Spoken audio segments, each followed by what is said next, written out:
Hello, YouTubers. It's Angela Logan with Everyday Shenanigans.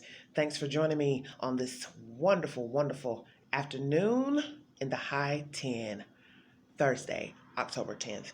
Um, it's a somber story that I'm going to bring you today out of Knoxville, Tennessee. Uh, an older gentleman by the name of Donald Moore, 66 years of age, was found bludgeoned to death. Well, was bludgeoned at a home on 2306 Greenfield Lane in Knoxville, Tennessee on Sunday. He was stabbed in the eye by some patrons of a home there where he was obviously residing. Um, they hid Mr. Moore's body on the property. And the crazy thing about this story is that this information was given by a source. The source has not been revealed yet to the public, but a source called KPD and told them of someone being on the property deceased. Well, naturally, KPD went to the scene and noticed an odor on the property, which led them to the back of the property of this home on 2306 Greenfield Lane. And as they followed the stench, it came from a shed on the back of the property. Well, they proceed into the shed, look through the shed, through the cylinder block, and what do you think they saw? They saw a human figure hiding underneath a tarp. So these lowlifes staying at this home murdered this man and hid him in a tarp inside of a shed. And it is believed that his body had been there for several weeks. Few to several weeks. Of course, naturally, an exact timeline has not been given due to the fact that he was just discovered on Sunday.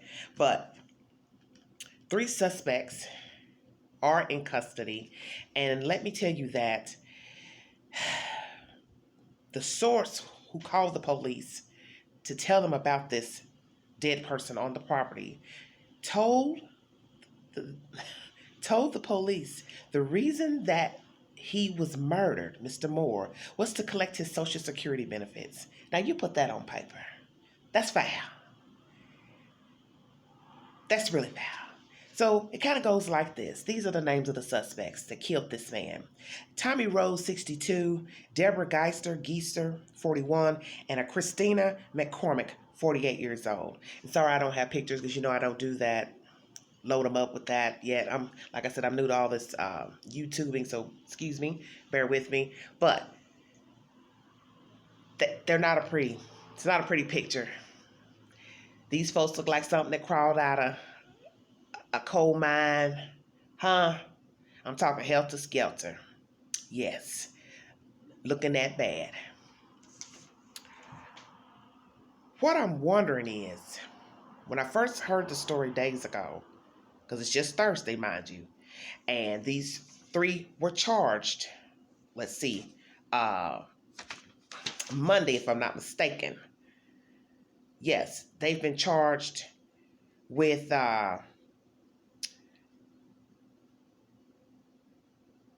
abuse of a corpse and tampering with evidence is what the 3 were charged with. A 62-year-old man, a 41-year-old woman, and a 48-year-old woman. 2 women and 1 man. One's about old enough to be one of them's parents. What I was wondering when I first heard the story was, who was the source? Who was the person that called? Okay? Because you always have to wonder about that. Because, a lot of times when there are crimes and they go undetected, the dead knows or know of who killed them, but they can't speak because they're dead. The person who committed the crime knows. The person who helped, aided, heard, seen after the fact knows. So it's only a matter of who's going to tell it. So as you see in this case, which I'm grateful, because anybody deceased needs to be identified and have a proper burial, of course, because they're human life. But many times crimes are committed and nobody tells nothing, even when it's repeated to somebody else, an outsider who may not even have anything to do with the crime, but they have knowledge of thereafter. They don't tell. And you hear these stories so many times of people coming forward years later to tell that they knew of a murder, they heard of a murder, someone told them about a murder. And it's like, why would you do that? Why would you wait? Luckily, in this dead man's case, somebody came forward and told it. But it's so crazy because initially when the story broke this week, the beginning of the week, all they had was a source said that there's a body on the property. Lo and behold, the cops go to the scene. There was an actual body. But it could have not even turned out this way. And I'm not trying to be negative, but I'm trying to make a point that as you see, these crazy people who commit crimes out here, murder, heinous murder against another, they do tell people. They talk about it, joke about it. And it's just the luck of the draw that this one told. But what about those who don't tell? That's the point I'm trying to make with this situation. Is that luckily this person came forward. Because sometimes, like I said, the people don't come forward till 10, 20, 30 years later, and or only when there's a reward offered, which is even more foul, because you should want to do the right thing. And I understand in certain circumstances, certain people who commit the crimes, you may fear for your life because they may be connected with other said criminals that could harm you. And I understand that. Especially when you live in a big city. Your fear of telling, I saw this or heard this, could cost you your life because somebody could double back and, snuff you on out. But I think this is sad that this man trusted these people. I don't know which one, who is the homeowner. But obviously he went there to stay with these people. They knew he drew a Social Security check. And this was their reason for stabbing him in the eye and murdering him in cold blood so they could get his Social Security check. That's some foul mess right there. Really super foul. And you so low down that you would take this man's life for a check. Now, naturally, this update didn't give no more information than what I just repeated to you. But I'm sure down the road, we'll hear more things about this man and how he came to know these people, how he came to meet them, how he came to be in their home and lose his life by the hands of these same people he trusted to stay with or whatever. I don't even, actually, hey, who's to even say that he was staying with them?